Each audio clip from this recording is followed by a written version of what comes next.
주의 악인들이 이렇게 이야기합니다. 네가 믿는 네 하나님이 어디 있느냐. 그것 때문에 이 시편 기자는 눈물이 정말 비처럼 그렇게 흘리고 어려운 처지에 처해 있습니다. 이거 잠깐 잡으시고요. 시편 42편을 찾겠습니다. 사탄은 계속해서 하나님이 우리와 함께 하신다는 이 놀라운 진리, 놀라운 그분의 신실하신 약속을 의심나게 만듭니다.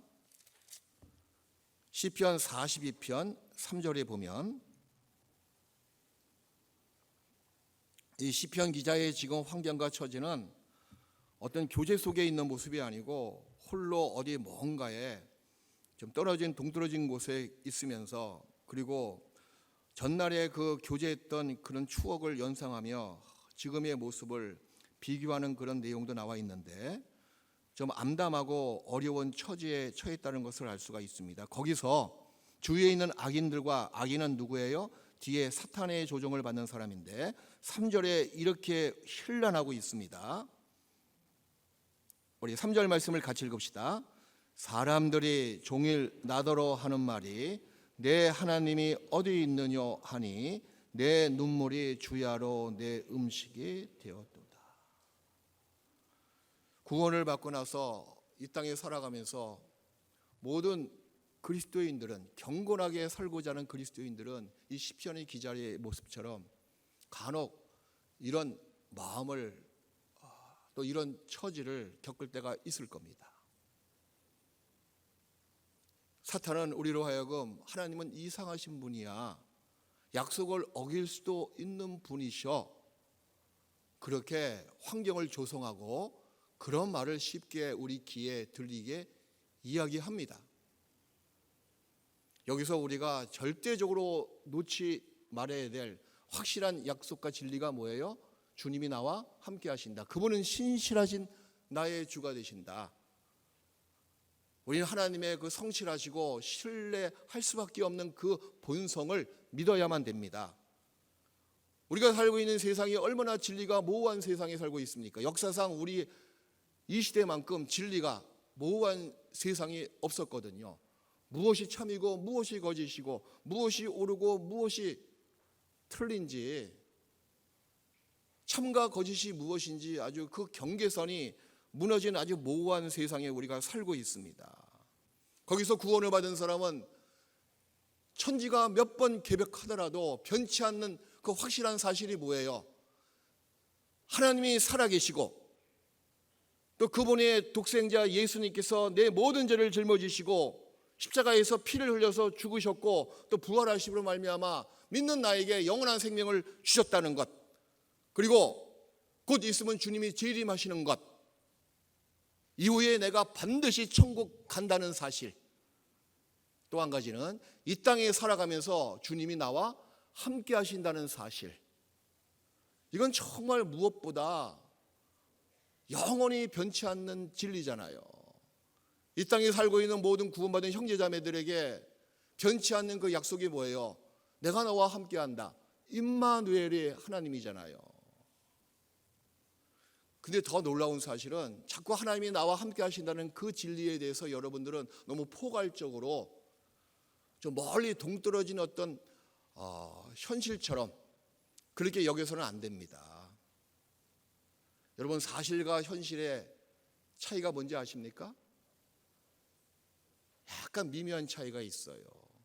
사실은 사실인데 내 마음이 붙어 있지 않는 것은 사실로 이론적으로 끝나는 겁니다. 근데 사실은 사실인데 내 마음에 거기 딱 붙어 있어. 그냥 붙어 있으니 그것이 나의 지금의 현실이 되거든요. 뭐 예를 들어서 지금 우크라이나가 러시아가 지금 계속 몇 년 동안 전쟁을 벌이고 있잖아요. 그거 사실이 아니다라고 믿지 않는 사람은 이 세상에 특히 한국 사람 중에서 없을 겁니다. 모든 보도와 또 기사가 전쟁을 다 이야기하고 있잖아요. 근데 그것이 지금의 나의 삶에 얼만큼 영향이 있어요? 별로 영향이 없습니다. 근데 약간 상황이 바뀌었습니다. 북한에서 군인을 파병했잖아요. 그랬더니 또 남한에서도 거기에 또 동조해서 파병한다고 딱 결정을 받다고 칩시다. 근데 하필이면 한 달 전에 내 아들이 어느 부대에 뭐 맹호 부대, 빌들기 부대, 무슨 부대에 입대했는데 하필이면 그 부대가 뽑혀가지고 파병한대요. 불이 나게 전화가 왔습니다. 엄마, 아버지, 다음 주에 내가 우크라이나에 파병됐어. 나를 위해서 기도해줘. 그 얘기를 들은 그 부모님의 마음은 이제 사실이 아니고 뭐가 돼요? 현실이 된다는 거죠. 마음이 붙었습니다. 그 전쟁에 마음이 딱 붙은 겁니다. 하루하루 기사를 봅니다. 혹시 전사자 중에서 자기 아들의 이름이 있는지 없는지 늘 노심초사하는 마음으로 그 전쟁에 관심이 있잖아요. 그게 현실이거든요. 우리가 진리를 믿는 이 마음도 마찬가지입니다. 우린 곧 천국에 갑니다. 근데 천국 가는 사람이 이 땅에 살아가는 모습이 결코 천국이 없는 모습으로 살아간다면 그 사람에는 그 천국이 사실이지만 현실이 되지 않고 있는 모습이거든요. 신앙은 지극히 현실입니다, 여러분. 나의 죄를 예수님께서 영원히 속죄했다는 사실, 우린 그걸 믿음으로 말미암아 마음의 평강이 주어졌잖아요. 마음의 평강이 주어진 겁니다. 사실 구원받기 전에 그 마음이 아주 공고하고 상한 심령이 돼서 내가 지옥 간다는 그 사실에 마음이 붙었었거든요.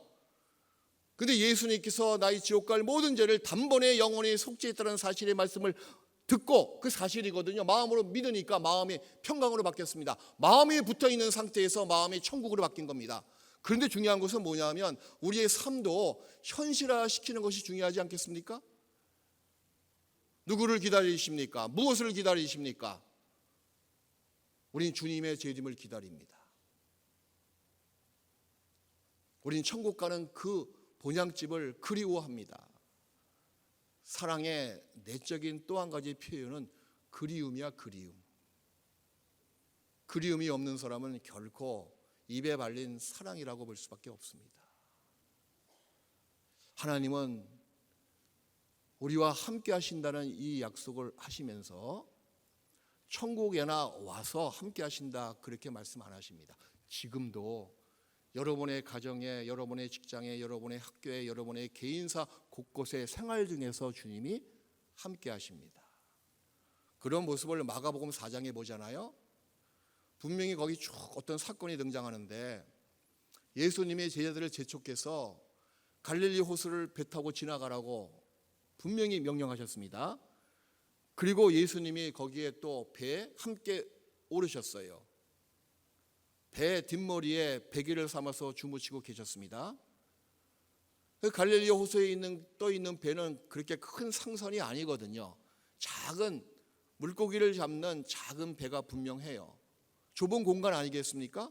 근데 거기에 주님이 제자들과 함께 계셨습니다. 근데 그럼에도 불구하고 밖에는 난리가 났잖아요. 광풍이 몰려오고 파도가 높아지고 이 세상에 살고 있는 그리스도의 모습과 너무나 흡사합니다. 이 세상은 광풍이 시시각각으로 몰려오고 파도가 높이를 가늠하지 못할 정도로 큰 파도가 몰려올 수밖에 없는 세상이잖아요. 근데 거기서 우리가 잊지 말아야 될 상황이 뭐예요? 주님이 나와 함께 하신다는 사실입니다. 모든 것을 소유하시고 전능하신 분이 나와 함께 하신다는 사실, 또 작은 배에 함께 하시고 제자들이 괴로이 노젓는 모습을 주님께서 눈을 감고 계시지만 다 알고 계셨습니다. 결국에는 제자들이 죽을 때가 됐을 때, 갈망하는 마음을 가졌을 때, 절박한 심정을 가졌을 때 예수님 앞에 나와서 예수님을 깨우잖아요. 우리가 살고 있는 이 세상 삶이, 여러분의 개인적인 생활이 어려움이 있을 수가 있고 눈물이 날 때가 있고 마음이 무너져 내릴 때가 있습니다. 자식을 키우면서, 또 부모님 모시면서. 특히 자식은요, 아무리 부모지만 자기 마음대로 안 됩니다.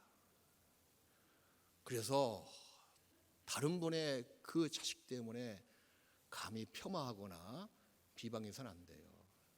어느 누구도 자식은 자기 마음대로 안 되거든요. 거기서 오는 그 쓰라림, 마음에 눌리는 것 외환이 없겠습니까? 그런 처지에서 우리를 고쳐 세울 수 있는 약속이 뭐예요? 그럼에도 불구하고 주님이 나와 함께 하신다는 약속이잖아요. 우리 생활 속에서 주께서 늘 관여하시고 함께 하십니다. 그래서 성경은 여호와 삼마라고 에스겔 48장 맨 마지막 구절에 나와 있잖아요. 여호와 삼마, 하나님께서 거기 계시다. 이건 단순한 현재형을 넘어서 지속적인 현재를 가리키고 있습니다. 지금 거기 계신다. 또 플러스 미래까지 포함한 확정적인 현재 시제거든요. 앞으로도 계속 거기 계시다. 여호와 삼마, 여호와께서 거기 계신다. 지금도 앞으로도 항상 너와 함께 계신다. 근데 중요한 게 뭐냐면 거기 내가 눈물 흘릴 때, 음침한 어두운 깊은 골짜기에 들어갔을 때 여호와 삼마, 여호와께서 하나님께서 거기 계십니다. 그래서 구원을 받은 사람은 결코 이 세상에 사는 그 신앙생활이 결코 실패로 종지부를 찍지 않습니다. 결코 구원을 받은 사람은 신앙생활에 망하지 않는 첫 번째 유일한 조건이 뭔지 아세요? 주께서 거기 계시다. 그 약속을 우리가 받았잖아요. 내가 받았잖아요. 이 사실 때문에 결코 구원을 받은 사람은 망하지 않습니다. 어떤 침륜이 오더라도, 어떤 높은 파도처럼 절망이 나를 집어삼키기 위해서 쳐들어오더라도 결코 우리는 넘어지지 않습니다. 의인은 7번 넘어질지라도 다시 일어나려니와, 잠언 24장에 나와 있잖아요. 다시 일어설 수가 있습니다. 그 다시가 얼마나 우리 마음에 희망을 주고 소망을 주는 단어겠어요. 그래, 영원한 속죄, 영원한 속죄는 늘 다시야 다시. 그분의 아주 폭포수보다 더 많은 보혈이 여러분 영혼 속에 계속 흐르고 있잖아요. 무엇을 자랑하시겠습니까? 영원한 속죄로 말미암아 우리는 다시 일어설 수가 있어요. 죄의 정죄를 받더라도 세상의 고통과 눈물을 그렇게 많이 흘리고 모든 마음이 다 밑바닥까지 깔려 있을 정도로 침륜에 빠지더라도 거기서 다시 일어서게 만드는 것이 뭐예요? 그분의 보혈의 능력이잖아요. 가장 비참한 상태, 가장 비천한 상태에 우리가 들어갈 수가 있어요. 저도 그럴 때가 가끔 있거든요. 나 자신을 보면 이렇게 큰 죄인이 없어요, 세상에. 어떨 때는 설교 한마디를 하기가 너무 부담스러워요. 나 같은 것이 어떻게? 그게 계속 반복되잖아요. 그러면 절망감이 쭉 빛이 한 점도 안 들어오는 그런 침륜의 그런 구렁텅이에 들어갈 때가 있어요. 그런데 거기서 가만히 생각을 해보잖아요. 공부할 때는 생각하라 그랬잖아요. 아무리 내가 낮은 곳에 들어가더라도 더 낮은 곳에 나를 바치고 있는 주님의 피가 묻은 보혈이 있는 그분의 팔이 있더라고요. 신명기 33장 27절,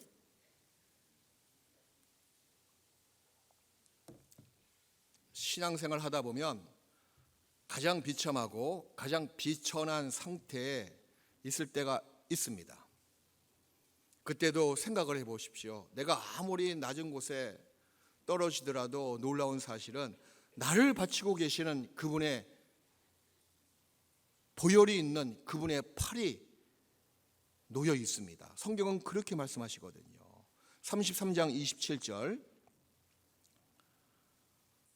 우리 같이 읽읍시다. 영원하신 하나님이 너의 처소가 되시니 그 영원하신 팔이 내 아래에 있도다. 그가 내 앞에서 대적을 쫓으시며 멸하라 하시도다. 여기서 영원하신 하나님이, 영원한 속죄를 이루시는 그 하나님이 너의 처소가 되시니, 처소가 되신다고 나와 있죠. 주님이 나와 함께 하시고 그날에는 내가 아버지 안에, 너희가 내 안에, 내가 너희 안에 있는 것을 너희가 알리라. 예수님께서 요한복음 14장 20절에 말씀하셨어요. 그날에는, 오순절 이후에는 내가 아버지 안에, 너희가 내 안에, 내가 너희 안에 있는 것을 너희가 알리라. 한번 들어오신 그 성령님은 절대 다시 나가지 않는 분이시잖아요. 그 영원하신 팔이 내 아래에 있도다. 나의 처소가 되시고 그분의 영원하신 팔이, 여기서 영원한 속죄를 탁 연결시키면은 영원하신 속죄, 영원하신 그분의 보혈의 능력이 어디에 있다? 내 아래에 있다. 도움을 주시는 그분의 팔이 어디에 있다? 내 아래에 있다. underneath, 가장 가까운 아래에 나를 바치고 계십니다. 더 이상 낮아질 때야 낮아질 곳이 없는 세상입니다. 구원받은 사람에게는. 그 밑에 누구의 팔이 깔려 있어요? 사실 여기 나와 있잖아요. 우리 예수님의 영원하신 팔이 나를 바치고 있습니다. 그래서 우리가 아무리 침륜에 빠지더라도, 낮아지더라도 그분의 영원하신 팔이 계시기 때문에 더 낮아질 데가 없습니다. 신앙생활에 흔들리고 요동치고 혹 한두 번 넘어질 때가 있어요. 그럼에도 불구하고 다시 무너지지 않는 그 이유는 영원한 속죄로 인한 도움의 그분의 영원하신 팔이 계시기 때문에 무너지지 않습니다. 구원받은 성도는 주님의 보혈을 간직한 성도이기 때문에 한 피바다 한 몸 이룬 성도라 그러잖아요. 한 피바다. 서로 뜨겁게 사랑할 수밖에 없습니다. 지나온 얘기인데, 제가 몽골에 있을 때 늘 집회 끝나고 이제 마지막 주일 말씀에는 꼭 이걸 집어넣었어요. 이게 복음의 역사, 교회를 해치는 것이 뭐냐면 민족주의, 어떤 특정 민족의 우월감, 그런 것이 들어오면 이거 도대체 하나가 되지 않잖아요. 특히 몽골인들은 대부분이 자기 조상에 대한 우월감이 있더라고. 징기스칸이 어땠고, 저 그 말 들으면 한마디 쏴줘요. 징기스칸이 우리 고려시대 때 얼마나 힘들게 한지 아냐? 당신들 조상 때문에 우리 조상이 역사를 보면 그 황쟁 기간 동안이 가장 이 국토가 아주 피폐했거든요. 그 말하면 가만히 있어. 또 그 복음을 푼 다음에 이렇게 이야기합니다. 정말 그렇습니다. 저는 여러분들을 사랑합니다. 구원받은 사람은 서로 사랑할 수밖에 없습니다. 그 이유는 뭐냐면 여러분의 영혼에 속에 있는 그 여러분의 속사람이 누구의 피로 지금도 흐름을 받고 있습니까? 예수님의 십자가의 보혈의 피로 흐름 받고 있는 사람이잖아요. 제 속에도 마찬가지입니다. 오늘 저를 처음 본 사람들, 문화가 틀리고, 문화가 다르고, 고향이 다르고, 말이 다르고, 환경도 다르지만 뜨겁게 사랑합니다. 구원받은 그 사실 때문에. 그 이유는 바로 제 속에도 여러분의 속에 흐르고 있는 예수님의 그 보혈이 흐르고 있습니다. 한 피기 때문에, 그리스도 예수 안에서 한 가족이기 때문에 서로 뜨겁게 사랑할 수밖에 없잖아요. 우리가 둘이 아니거든요. 제 속에 누구의 피가 흐르고 있는지 한번 열어서 보여드릴까요? 저기 부엌 가서 식칼 가져오세요. 한번. 정말 그러합니다. 구원받은 그 시점부터 천국 가서도 마찬가지예요. 우리가 누구를 찬양해요? 어린 양 예수님을 찬양하잖아요. 희생양 예수님, 그분의 보배로운 피를 찬양하는 사람이잖아요. 이 땅에 살아가면서도 마찬가지입니다. 하나님이 엄청난 권위와 어미하신 분이시거든요. 늘 우리를 그렇게 엄한 분으로 우리를 바라보시는 분은 결코 아니에요. 마치 하나님의 그 무겁고 능력 있는 엄청난 권위의 손 가지고 내 머리로 항상 누르고 계시는 것이 아니에요. 여기 나와 있는 말씀처럼 인자하시고 자비로우신 그분의 도움의 팔이 내 머리를 누르고 있는 것이 아니고 내 엉덩이를 맨 밑에서 받치고 있다는 사실입니다. 왜? 그분은 나와 함께 하시기 때문에 나를 늘 불쌍히 봐주시고 측은히 봐주시고 체휼하시는 분이시잖아요. 물론 우리가 구원받은 다음에 우리의 죄가 우리를 저 깊은 어두운 속으로 끌고 갈 때도 간혹 있어요. 더 낮은 곳으로 끌고 내려갈 수가 혹 있을 겁니다. 그때도 그리스도의 속죄의 그 팔이 가장 밑에 나를 받치고 있다는 사실을 잊지 마십시오. 십자가의 도, 곧 예수님의 보배로운 피는 제 형벌과 제 권세와 또 세상 걱정, 염려로부터 우리를 능히 이기게 만들 수가 있습니다. 우린 사망을 향해서 호령할 수 있는 사람이잖아요. 제 형벌이 뭐예요? 죽음이잖아요. 근데 죽음을 이길 수 있는 사람이 누굽니까? 세상에 그리스도밖에 더 있습니까? 여러분밖에 더 있습니까? 아니, 세상에 죽음을 향해서 호령할 수 있는 사람이 대체 몇 명이나 있겠어요? 그래, 사망아 너희 쏘는 것이 어디 있느냐? 사망아 너희 이기는 것이 어디 있느냐? 그리스도 예수 안에서 이김을 주시는 하나님께 찬양한다고, 감사한다고. 죽음을 향해서 호령할 수 있는 사람 여러분 아닙니까? 그리스도는 아닙니까? 십자가의 도가 연약한 나를 어떻게 죽음을 호령할 수 있는 용맹스러운 사람으로 이렇게 전환시켰습니까? 물론 하나님의 능력이에요. 십자가의 도는 하나님의 능력이거든요. 예수 보배로운 피. 그 다음 가사가 뭐예요? 모든 것을 이기니 예수 공로 의지하여 항상 이기리로다. 전 정말 이 진리가 저를, 지금의 저를 만들었습니다. 예수 보배로운 피, 모든 것을 이길 수가 있어요. 나 자신, 내 의지력까지 이길 수가 있습니다. 여기 하나님의 보배로운 그 도움의 팔이 우리가 어떤 처지, 어떤 환경, 어떤 낮은 곳에 들어가더라도 더 낮아질 수가 없잖아요. 주님의 팔보다. 주님이 함께 하시기 때문에 그렇습니다. 누구나 어떤 인생이나 신앙의 능선이 있고 신앙의 깊은 계곡이 있어요. 신앙도 마찬가지 아니겠습니까? 항상 그 능선만 걸어가는 신앙인은 세상에 아무도 없어요. 이 산과 저 산을 다 가기 위해서는, 앞에 있는 앞산을 가기 위해서는 그 중간에 있는 그 깊은 골짜기로 들어갔다가 한번 올라와야 되잖아요. 능선으로 계속 연결되어 있는 산은 없습니다. 봉우리와 봉우리 사이에 늘 중간에 뭐가 있어요? 골짜기, 계곡이 늘 있거든요. 그 골짜기에서 통과한 다음에 올라가서 그 다음 봉우리를 점령할 수 있듯이 신앙생활도 마찬가지입니다. 관광지에 가잖아요. 그 뷰 포인트가 있어요.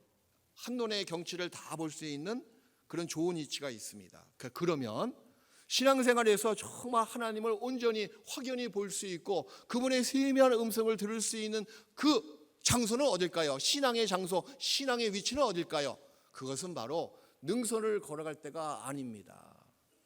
깊은 골짜기에 들어갔을 때, 한 줌의 빛이 비치지 않는 곳에 거했을 때, 그때 하나님을 온전히 확실히 보고 그분의 음성을 들을 수 있는 좋은 영적인 위치거든요. 그래서 성경에는요, 신앙의 정점에 있는 부분도 나와 있지만 신앙의 깊은 수렁에 빠져 있는 그 모습이 더 많이 기록되어져 있습니다.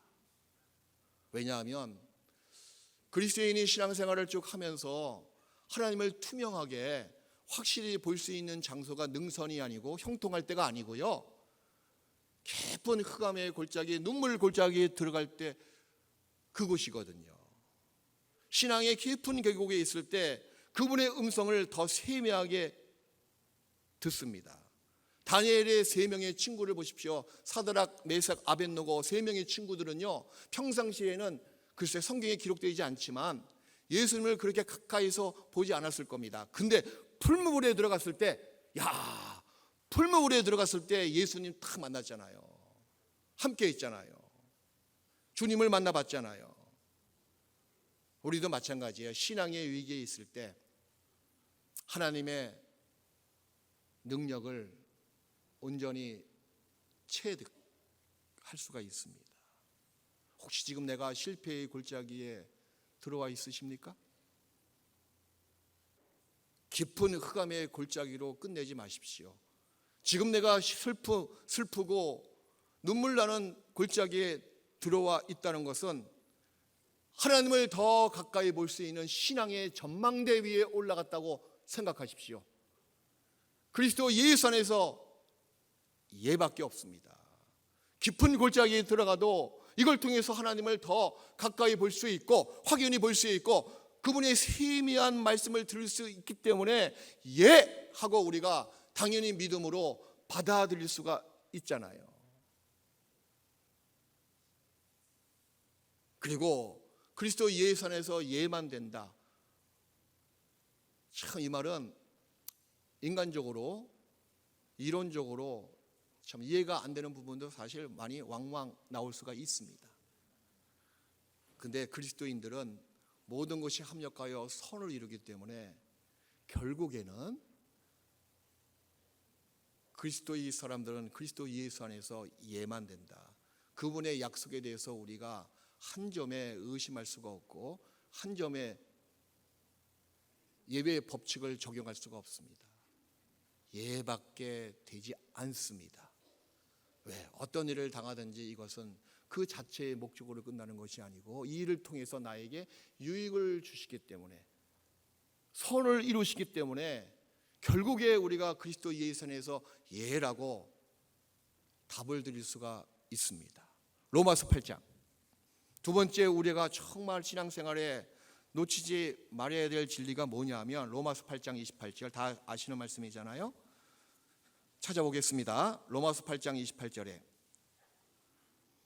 우리 같이 읽읍시다. 우리가 알거니와 하나님을 사랑하는 자 곧 그 뜻대로 부르심을 입은 자들에게는 모든 것이 합력하여 선을 이룬다. 구원을 받은 사람은 이 상기 말씀에 이 말씀에 절대적인 확신을 갖고 계셔야 돼요.